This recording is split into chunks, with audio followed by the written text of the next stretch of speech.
I'd be lying when y'all asked me this week if some weeks are bigger than others. I lied to you, and I told you it was just another opportunity. This thing was really big tonight for us in so many ways.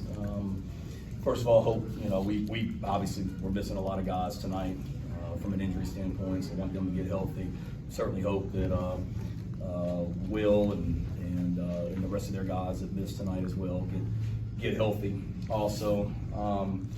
But just so proud of our team. We told them it was going to take all three phases, and it did.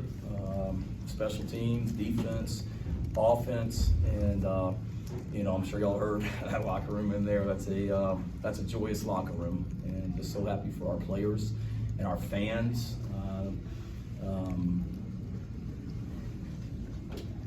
It's a great night for all Gamecocks, and I just told the team in there, it wasn't lost on me that 2 years ago when South Carolina came up here, and there's a bunch of players on this team that were there here that night. It's not lost on me that that was certainly a low point for the players in this program. Their coach had been fired. They came up here and got beat handedly. And literally during the game, I'm sitting there watching it on television back in Norman, Oklahoma.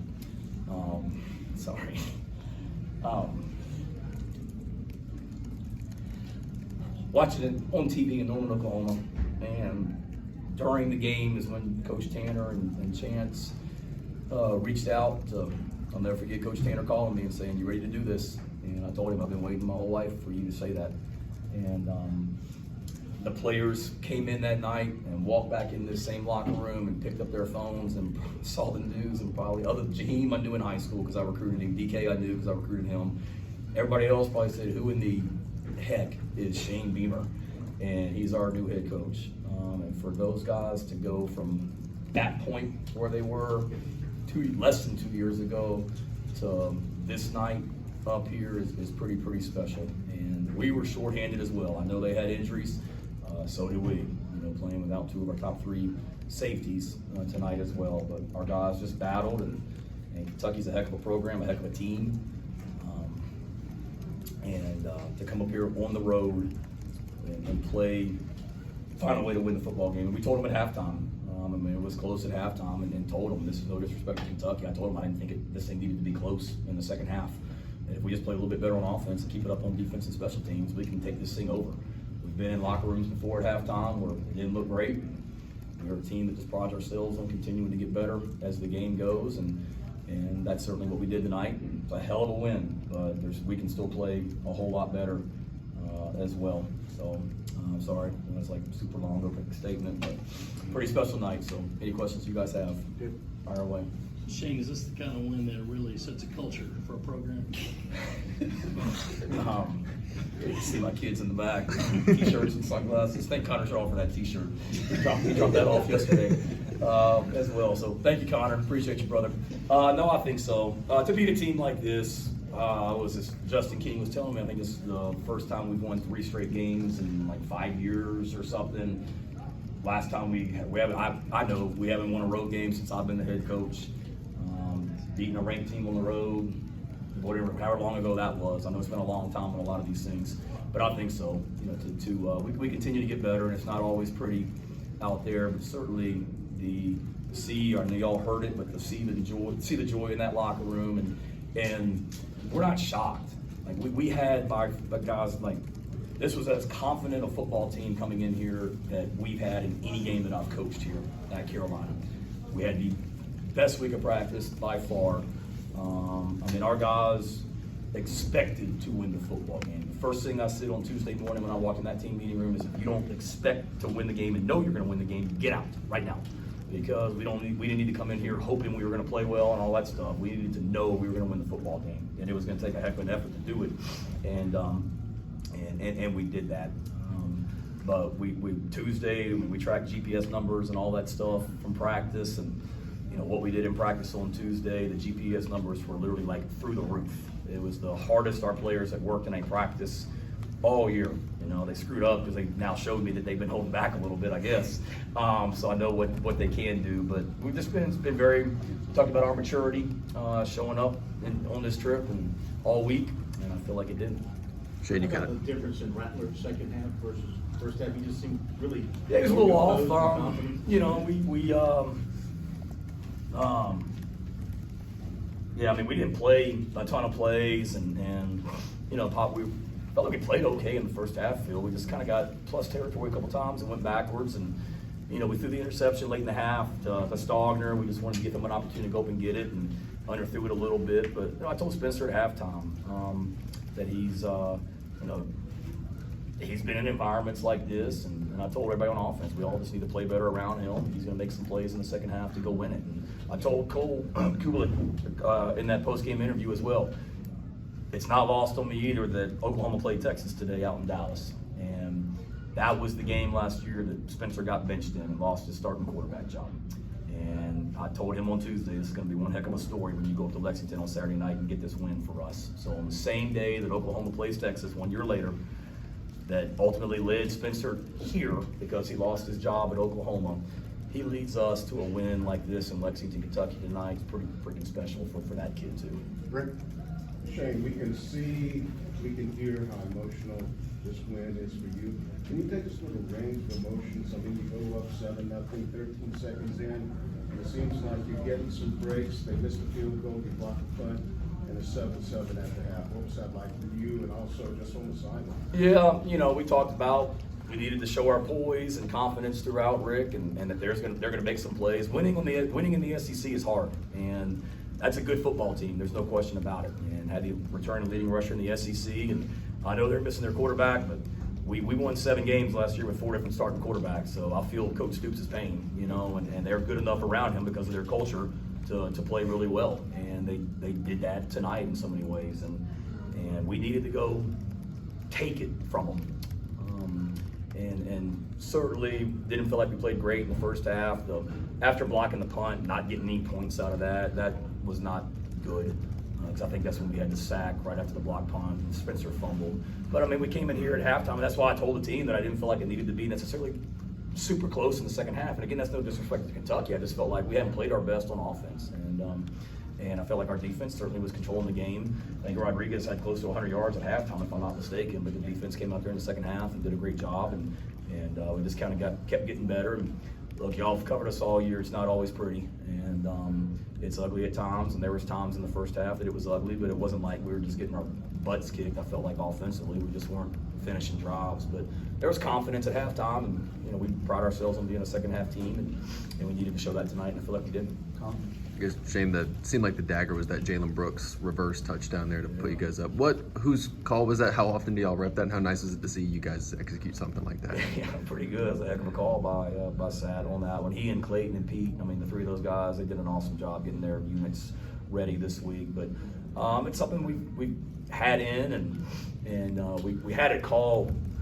We called a timeout right before that, and just kind of held our personnel groupings were a little bit screwed up, and we were just late getting out there, and I didn't feel great about it running it because we were kind of rushing to get it off before the play clock. Called timeout and then stayed with it. We felt like, you know, we needed to be able to do some different things. I mean, we ran the ball tonight, you know, decent, and ran essentially the same couple running plays like we have been. But we needed something off of that as well. You know, and on one of those plays, felt like it had a chance to, because on one of those plays, we had an outside zone call, and their defensive end ran down Marshawn from the backside. So if a guy's doing that, you think that reverse has got a chance to be successful. But that took some you-know-whats in that situation, and he asked me if I was good with it, and I said yeah, and that was a heck of a play. Shane, you've obviously had some big wins in South Carolina. These Florida games, Auburn game, games. What's different about this one? Why is this so special? What is it about this one, or why is it different? Yeah, an SEC road game. Winning in this league is hard, and especially on the road. And a team like Kentucky, who's nationally ranked, who was coming off a tough loss last week, we knew that there's a bunch of competitors on that team, and that's a team that has won a lot of football games. And a coach that's the all-time winningest coach here. So to be able to come in here and beat a program like that on the road, minus Christian Beal-Smith and minus Devontae Reed and minus R.J. Roderick and Trey Jones and whoever else, I can't keep up with it at this point, you know, that didn't make the trip for us. Certainly was really, really big, and especially going into an off week, you know, as well, that we can, we got a lot to get better at, but we can certainly enjoy this one a little bit longer too. So, I was just saying, what's the update on any of those injured guys? I think they'll be okay. RJ hurt his hip against South Carolina State. Practiced some this week. It just got to the end of the week and didn't feel like he was good enough.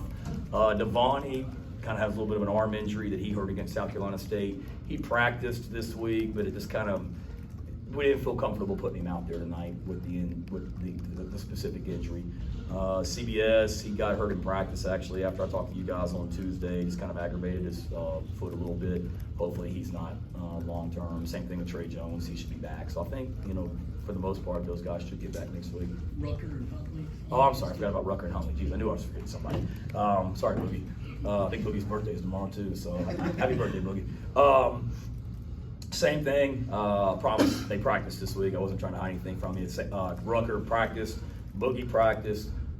Just didn't feel like they could be they were going to be 100% tonight, and we didn't need to come up with anybody up here that wasn't 100% necessarily. So I think both those guys should be back next week as well. Yeah. Some of those third downs, I guess throws that Spencer made. Yeah. Difference in the game, in your opinion?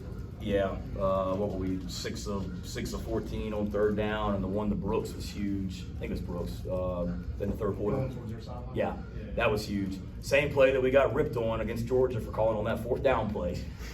So same play.